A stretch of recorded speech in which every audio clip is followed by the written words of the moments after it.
Du vendredi 26 au samedi 27 septembre 2014, à l'hôtel Grand Carabia de Lubumbashi s'est tenu le premier salon de l'emploi en RDC, la RDC Job Days, organisée par la société DKV Service, société spécialisée dans le domaine de la recherche de l'emploi, la formation du personnel, l'accompagnement commercial, le support logistique pour les entreprises, l'organisation d'événements B2B et B2C. L'objectif visé par le Salon de l'emploi est un échange autour de l'employabilité entre demandeurs d'emploi et entreprises à travers, entre autres, les sessions de formation axées sur la recherche proactive d'un emploi. L'ouverture du salon a été marquée par un discours explicatif de l'objectif visé par l'initiateur, M. Louis-Michel Mwando, le président provincial de la Fédération des entreprises du Congo qui a évoqué la pertinence d'un tel salon qui répondra aux besoins des entreprises, le sponsor officiel du salon, Metorex, un des grands employeurs dans la province du Katanga, et le gouverneur de la province du Katanga, M. Moïse Katumbi Chapwe, qui a loué une telle initiative qui peut être une des solutions pour résorber le chômage élevé dans la province. Ces jeunes lauréats ont suivi avec attention les formations axées sur comment répondre efficacement aux questions du recruteur, comment construire son employabilité. J'ai quand même eu beaucoup d'informations que je ne savais pas. Comment écrire un CV, parce que vous savez que c'est par rapport au CV qu'on connaît que la personne est sérieuse pour qu'on l'embauche. Oui, j'ai trouvé que c'était très important parce que après les études, on doit trouver un boulot et je suis parti.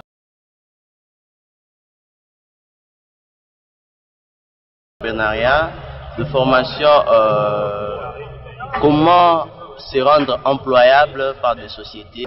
J'ai vraiment eu des formations qui peuvent m'aider dans le choix de l'emploi et des méthodes plus pratiques pour vouloir vraiment obtenir.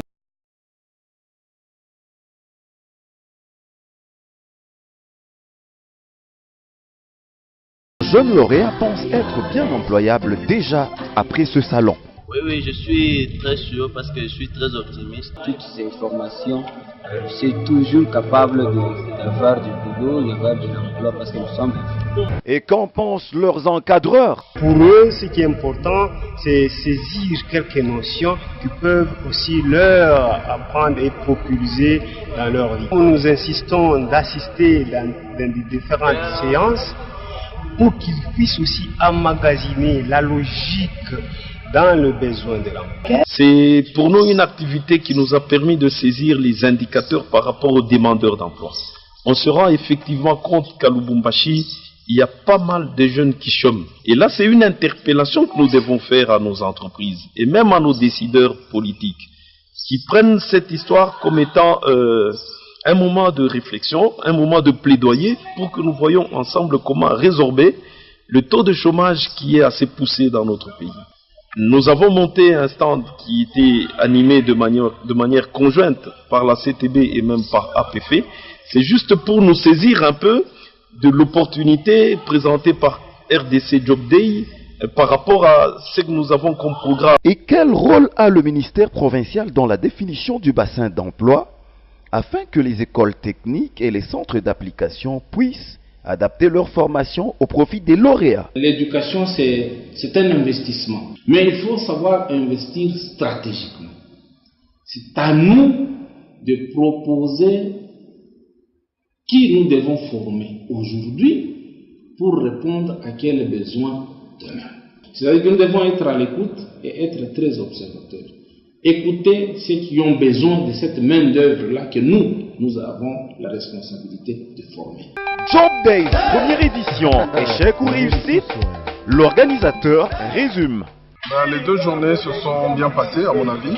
Nous avons eu d'abord le soutien de son Excellence, Monsieur le Gouverneur, le premier jour lors de l'inauguration. Et nous avons aussi eu une très bonne participation au niveau des différents candidats qui sont venus pour rencontrer les entreprises. Au niveau des entreprises, nous avons vraiment apprécié le soutien, le partenariat qui a été fait et la rencontre possible avec les différents candidats. Est-ce que vous attendiez vraiment à cette réussite? Oui et non. Oui, dans un sens, pourquoi? Parce qu'il faut réaliser le contexte dans lequel on est. On est dans un pays où vous avez un taux de chômage je dirais presque à 90%, c'est-à-dire que le besoin de l'emploi, il est là. Donc au niveau de la participation, oui, quelque part, nous savions qu'il y aurait beaucoup d'attentes. De l'autre côté, non, dans le sens que les entreprises qui devaient participer ou qui ont participé avaient déjà cette crainte en disant, voilà, nous voulons parler emploi, mais nous n'avons pas toujours nécessairement suffisamment d'emplois à proposer. Il faut remettre les choses dans leur contexte. Les entreprises engagent en fonction des besoins. Ils n'engagent pas en fonction du nombre de demandes qu'ils reçoivent. Donc effectivement, il y a eu beaucoup de CV qui ont été déposés, mais au niveau des entreprises, ce sont les personnes qui pourront répondre à leurs besoins, qui pourront être recontactées ou engagées. C'est tout donc la RDC Job Days première édition. Merci de nous avoir suivis. Au revoir.